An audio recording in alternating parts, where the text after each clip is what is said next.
and welcome! As you can tell, this is not an episode because, well, no theme music. This is a Q&A. Yes, we finally done one after 4 episodes. Plus, we get input from the characters, as well as us, who you haven't really heard before besides announcing the episodes. Anyway, this user asks for the first question, where are you guys from? That's easy, America. No, Canada. Yeah, Calgary, Alberta, Canada, you know, where I'm a Canadian hero. Parts unknown. No, guys, I think the question that they were asking is, where are the creators from? Where is the show from? Brother, America, because, you know, I am a real... Shut up, Hogan. You shut up. Your voice is gonna, your voice is gonna get us banned off YouTube, and not just in Belarus. Why, brother? Because your voice is gonna give people, strokes. Like you did. Oh, guys, please. No, enough of that. The creators are from London. They're English. Yes, from London. I knew a guy from London once, a friend of mine. Said the rent was so high he couldn't afford an apartment. He had to live in the air vent. And that air vent cost him more than he made every month. So he had to share the rent with a pigeon. The pigeon lived in the air vent. But then the pigeon, right, it was so scroungy, the pigeon never paid rent. So the guy ended up on the streets of London. He's got a house now. It's okay, the story ends well. Fascinating story. You know, our creators are very well off for Londoners. They can afford a sketchbook and pencils and a phone. The phone is borrowed though. From the pigeon. That's Yes. what I was thinking. Yes, so the pigeon at least provided a phone. Yeah, well, the pigeon swooped down and stole the phone from someone on the street. That pigeon, man. Pigeon's a menace. Anyway, the second question asks, what are your biggest inspirations? Boy, I heard the pigeon was a gangster. What? He's a good feather. Anyway, guys, second question, what is your biggest inspirations? Well, I have many, including me, myself, Kurt Hennig, son of Larry the Axe Hennig. Okay, well, once again, not the characters. This is a Q&A about the creation process. And what is the biggest inspiration? Well, quite clearly wrestling. I mean, they're big wrestling fans. Big nerds, really, that are fans of anything kind of nerdy. Actually... Big nerdy anime, manga, movies, books, stand-up comedians. All of this gets referenced in the show, by the way. There's little Easter eggs to everything. Easter eggs. Not those kind of Easter eggs. Chocolate. Ho, ho, ho, ho, ho, ho, ho. Jeez, do you want to lose any more teeth? Well, there, right there, the ho ho ho ho. There you go. We just had a reference right there to Homer Simpson. Yeah, so lots of little things like that. Ooh. Guys, find us the Easter eggs, because I'm hungry. They're not real Easter eggs, Jerry. You gotta wait until Easter for those. Oh. Oh yeah. This next question asks, who are your favourite characters to voice? My favourite character to voice is Axe, of course. I think we should take this one over to the creators. Of course. Oh, that was a little bit of Axe humour. Anyway, take it away, creators. Yes, I'll go first. My favourite characters to voice in this show are Hulk Hogan, because he's just ridiculous as is. So you don't really need to do that much exaggerating. Mr. Perfect, because you can just come up with diabolical lines because he loves himself way too much. Brian Knobs, because that one is he's so unhinged that you could just say whatever you want. That does involve editing sometimes though, because I go way off the deep end with what I could say with him. Owen Hart, because he's really childish and wants to be better, and it can create some really funny lines. And last but not least, who I don't utilize very often on the other page, is Rick Martel, because the accent mixed with the pure narcissism just makes it more shady. I know I'm very loved. Yes. And let's take it over to you. Well, yeah.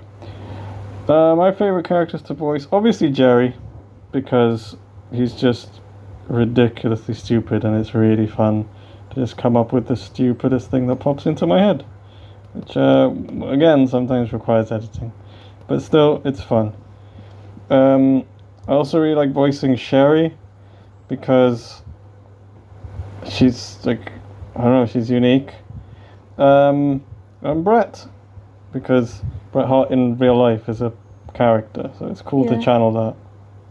Bill Goldberg. Oh, Goldberg! Sean was in a gay relationship with Vince. Yeah, that's right. Sean and Vince will love it. Anyway, this next question is also about voice acting. It asks, for characters with unique voices, such as Ultimate Warrior, Roddy Piper, Bret Hart, me, and Sherry, why do those characters have more unique voices than others, and is it to do with the real-life persona? Well, yes, a lot of these characters do have unique voices or very recognizable voices in real life. So it's you kind of have to do the voice. There's some people where it's just mandatory to do the voice. Ultimate Warrior, you can't really pretend to be Ultimate Warrior without snarling. Yeah, you just Without got, going, you gotta sound like a vacuum cleaner. Yeah. As I walk through the valleys. Brett is a character in real life. He's kind of got a unique voice as well, which is you can kind of tell it's Brett. He's not, I gave him a lisp, which kind of fits, even though he doesn't have one in real life, but he does sound kind of like he would, if He if sounds it makes sense. He sounds like someone who you headcanon has a list. Yeah, You know what I he mean? really doesn't.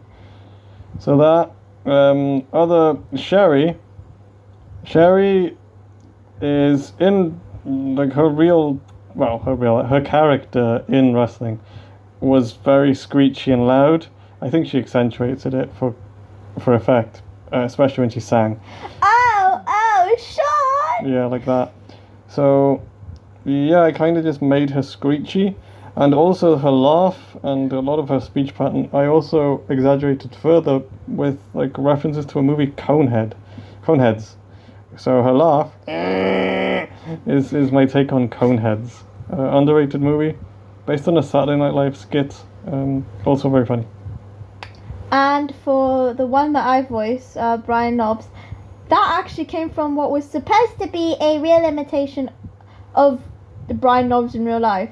It ended up sounding as babyish as it does because he's really hard to imitate, considering stuff like the loudness, the brashness, the squealing, the yelling, everything combined Just made this voice, and I just kind of kept it because it was really funny.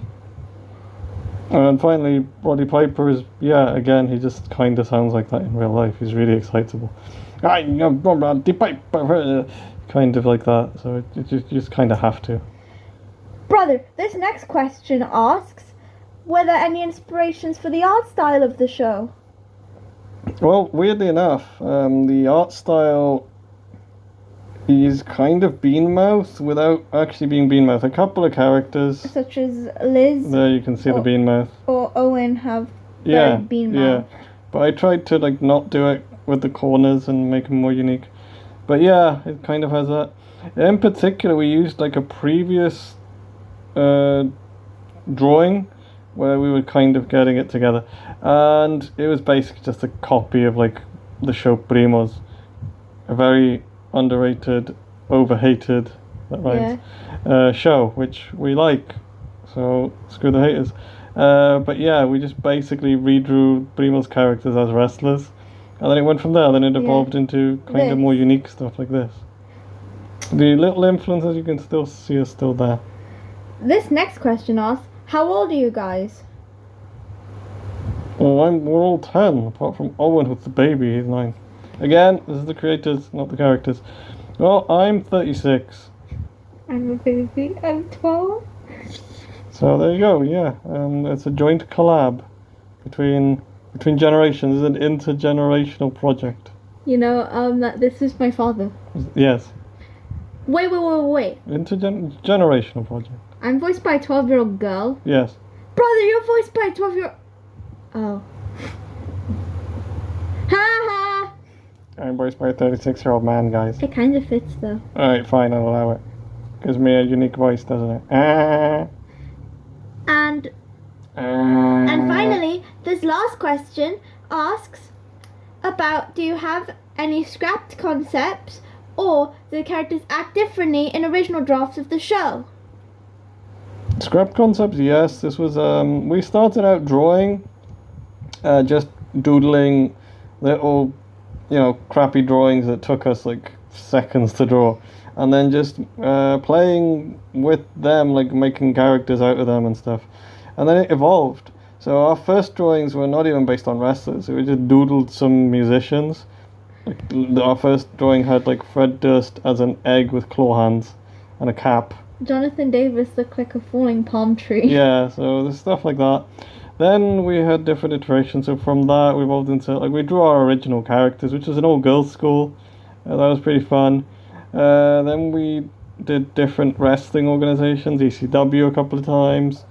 Those ECW ones always managed to fall off the rails. Yeah, Yeah. that was where the Brimo's characters as wrestlers, because they were like ECW characters, You know, which is weird. if we do another Q&A type thing, we can pull out the drawings and show you. Yeah, and as far as which characters evolved, well, yeah, originally it was really just like we had three of us would speak. Like my voice actor just basically used to do Brett all the time and like a couple of lines for each other character.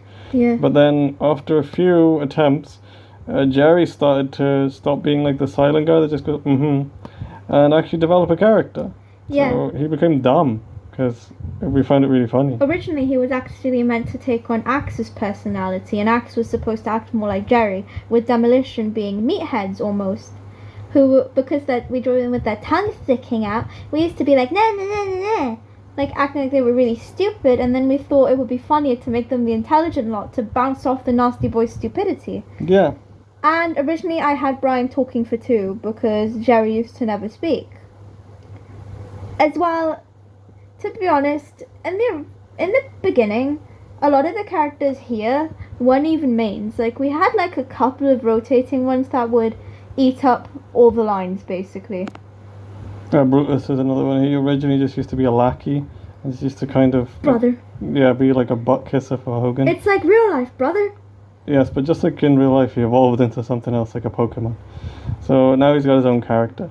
Yeah, and what I'm gonna explain more is what I mean by eating up the lines is originally this page is for like characters that we consider main characters within the series, but in early drafts we didn't know what to do with certain characters, so we usually had Hogan, Brett, Brian, and sometimes Mr. Perfect. Those four would just have some of the most lines because we don't know what we were doing with anyone else except them. Also, you should have seen Miss Elizabeth's original character. Yeah, she changed voice actor. I used to voice her just because we originally thought it would be funny to have like a guy voicing the two females. Yeah, and me voicing a lot of the more masculine male characters came from a joke of me voicing masculine characters. But I really didn't know what to do with Elizabeth. She usually just wouldn't even get a line off. It was just noises. Oh yeah. And then like just random noises, and then she'd constantly go in a wardrobe.